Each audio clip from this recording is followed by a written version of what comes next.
My name is Katy West. I'm one of the co-founders of the GroupOf1. The GroupOf1, it's a site which is science and spirituality. It's a social oneness community. So that's what I'm presently doing at the moment. I've also done kinetic chain release, which is a protocol designed to correct a leg length difference, and it brings the body back into balance in 10 minutes. I studied that in Scotland and London. I'm also a part-time barber.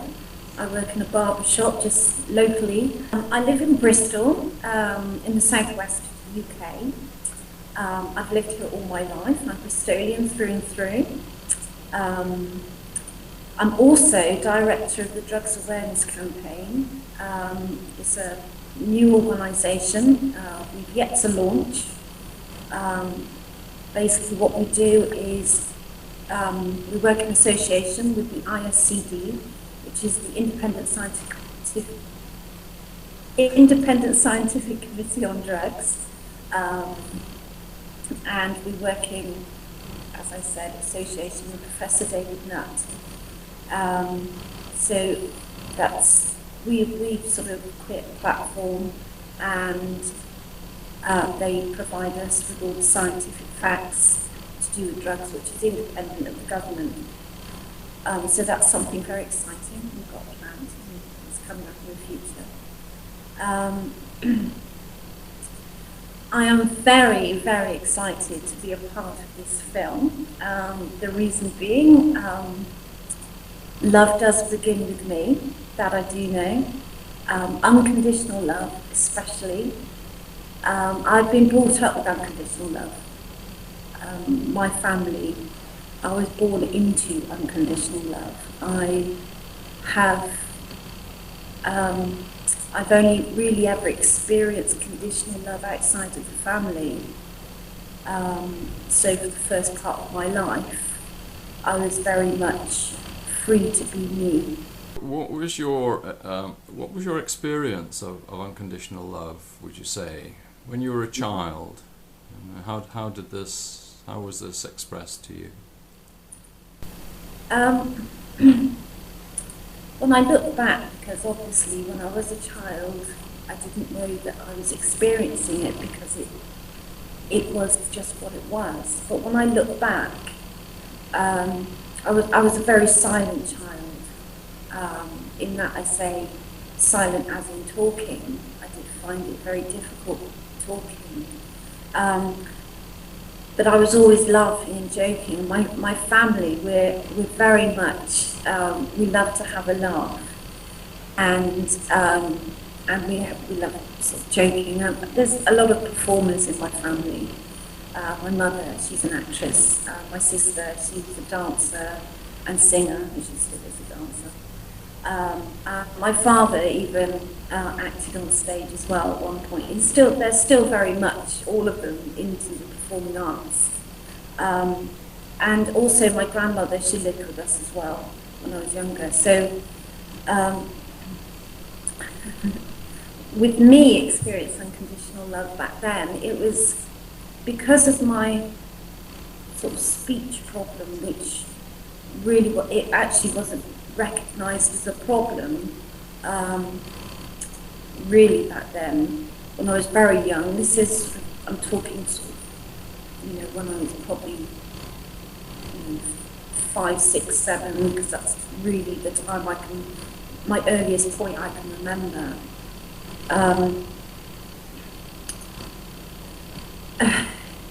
Let's go.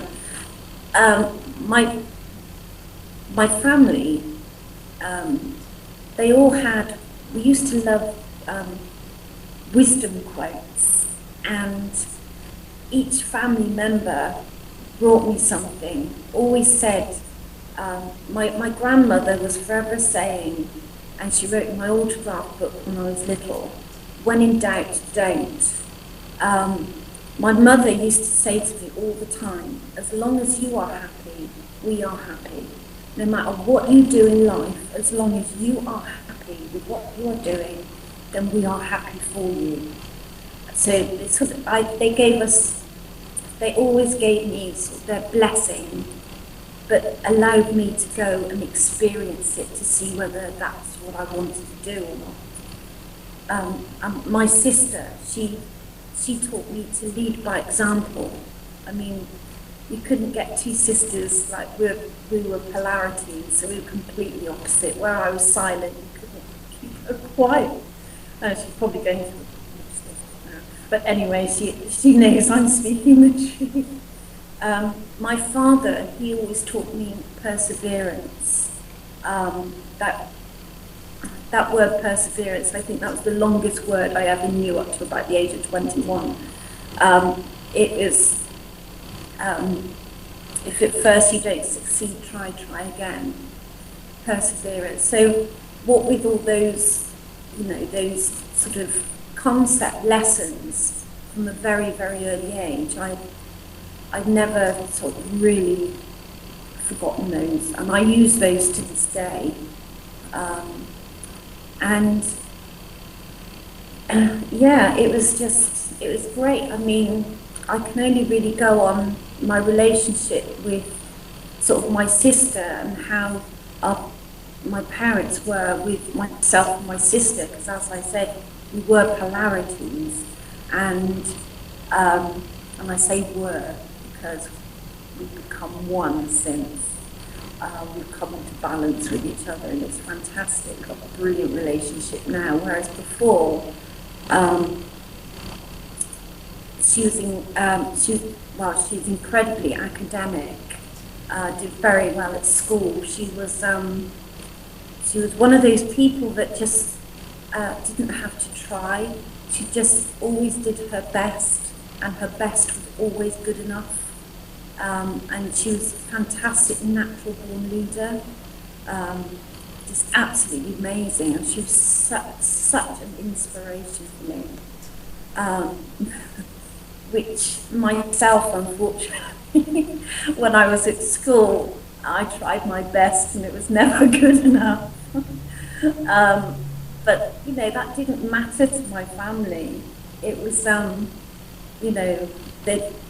I think my parents secretly enjoyed, just watching the two of us grow in our own unique and individual ways. And